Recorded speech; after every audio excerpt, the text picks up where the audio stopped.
Hello and welcome to another YouTube video. We are going to do phase 2 of the intake modification on the Civic Type R FN2.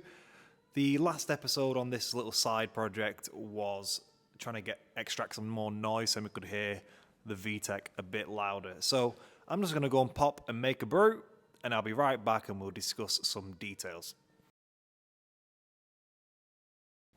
So we are back with a coffee. I'm actually going to go and get my microphone holder again because that looked kind of cool. Boom!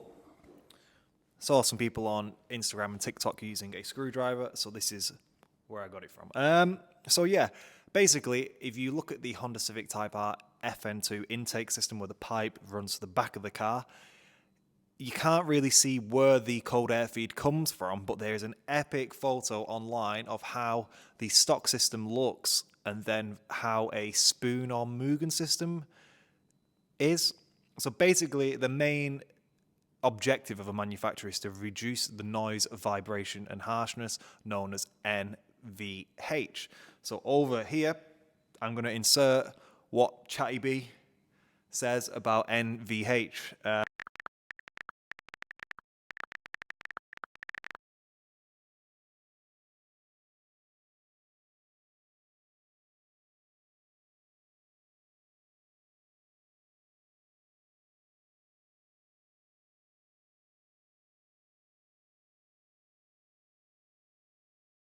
And basically, as car people, we don't want any of that, apart from maybe some subframe bushes. But like engine-wise, intake noise, exhaust, we want all of that. Therefore, that's why we chop out silencers. That's why we do X, Y, and Z.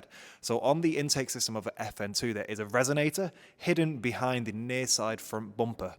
So phase 2 of this this journey for intake noise is to remove that silencer and potentially create our own cold air intake feed. We're not going to use the fog light for our air intake feed because we're going to use the fog lights in the future for some brake ducting, I think that's more sensible. Obviously, making a car sound good is cool, but if it's not going to help it perform on track, what's the point? So as I save some money for some better mods, we're going to do some free stuff, for example this, with some stuff we have lying around, and we're going to save the fog light converters for brake ducting and some other bits and bobs. We've got quite a lot of money to spend to get the FN2 on track, but a bit of a slow period, so I'd rather just do the cheap stuff when possible. So yeah, let's get the car in.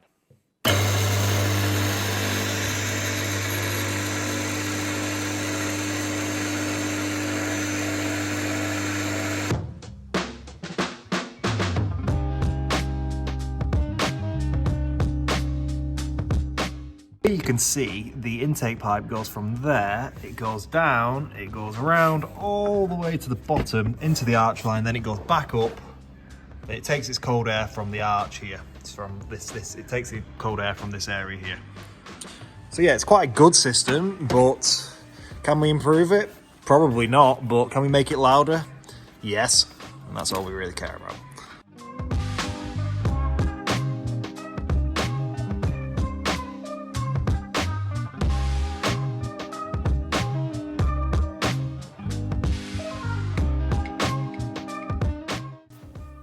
So as with all my bright ideas, the plan was to basically have this tube in stock and hope this tube went over there.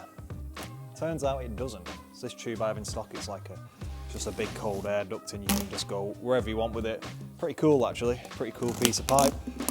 So the plan has changed now. I'm gonna have to temporarily, I've cut a big hole out the front, temporarily put this in here like so and just leave it resting for now.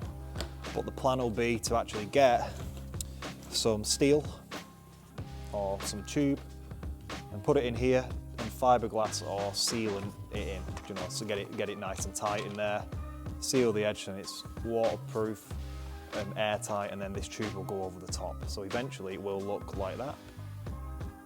But for now, it's just going to get shoved in. So this video won't be posted till it's done properly. So for now, it'll just get left like that. Then these bits can just be open for the time. It's not going to cause any harm.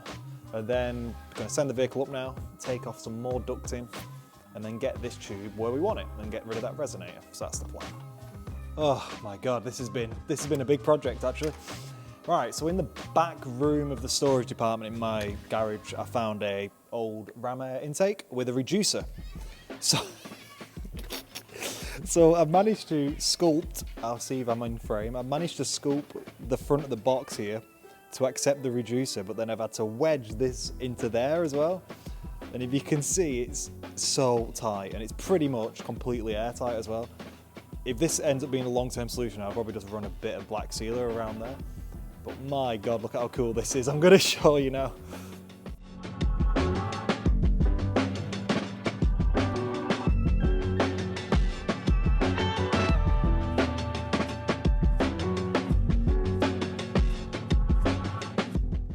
So if we have a look here, we've removed the original cold air feed, which just shoved up there into the wing, like that.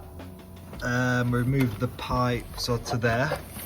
We've removed the pipe to there. So what we need to do next, send the vehicle up, remove this wheel, remove this arch line and get that box out, and then figure out where we're going to put our new extendo snorkel system. This is the setup we're talking about here. See this huge box here near the fog lights? I'm going to undo this screw here, this bolt, and let's see if we can just take the thing out. Praying to God we don't have to take the bumper off. Ended up being a bit rough with it and just ended up just breaking it out because I'm not interested in keeping it. So the plan is now, so the arch line is half peeled back, the under tray is half down. So this is what we're replacing, all that stuff, and just replacing it with that. Spoon, make a attachment for here, which basically just comes down and just hangs here, like it just takes air from the arch liner area. So we're probably gonna do the same. We're probably not gonna go too low with it. I don't wanna pick up any debris or water. So yeah, we're probably just gonna go as low as we need to go, nothing crazy. Got to test the battery for fitment, and the fitment's looking excellent.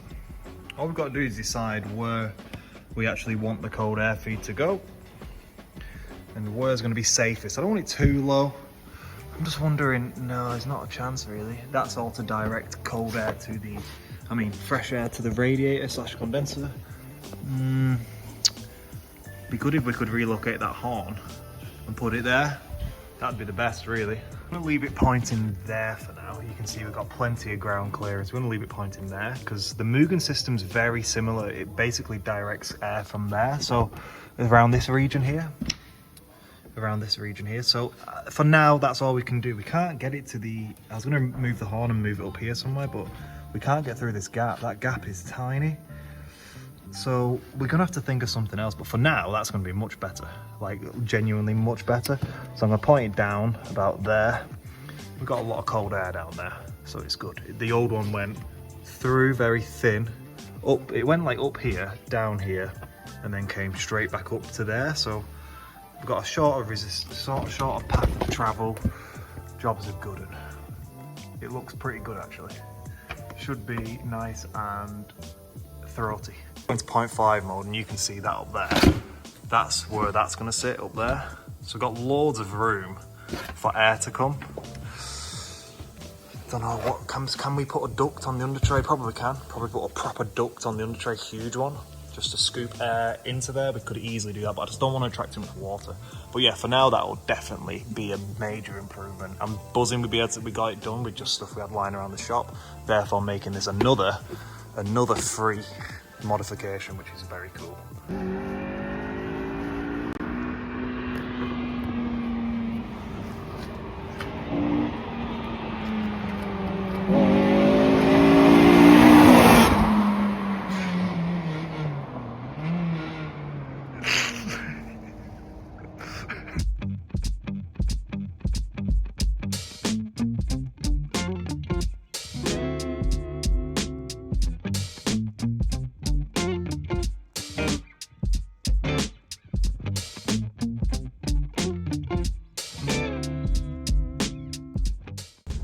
Right, so I hope you enjoyed that video. What's a review on it after driving it for a while? I've not got any dead spots in the acceleration. Car drives epic, just as it did. Much more a lot louder, maybe a bit more crisp on the throttle. Hard to know really. It's that's just my butt dyno. Maybe the extra noise makes it feel crisper, but overall no downside at all to what I've done. Would highly recommend doing it if you just want a bit of noise on the cheap. The way I did it was just with that adapter, which you normally get with the cone filter, and that convoluted pipe as well. So excellent mod. If you can do it, do it. I would highly recommend. But yeah, we've got some good stuff coming up soon. I'm going to get the Honda welded soon, and we've also developed an oil leak. Still got some camber bolts to fit. There's a lot of things on the list at the moment. So hopefully if I get time and some money soon, we can get the welding done and the new exhaust, and also can do the alignment and stuff like that, because that's cheap to do. So we've got a lot of things to do.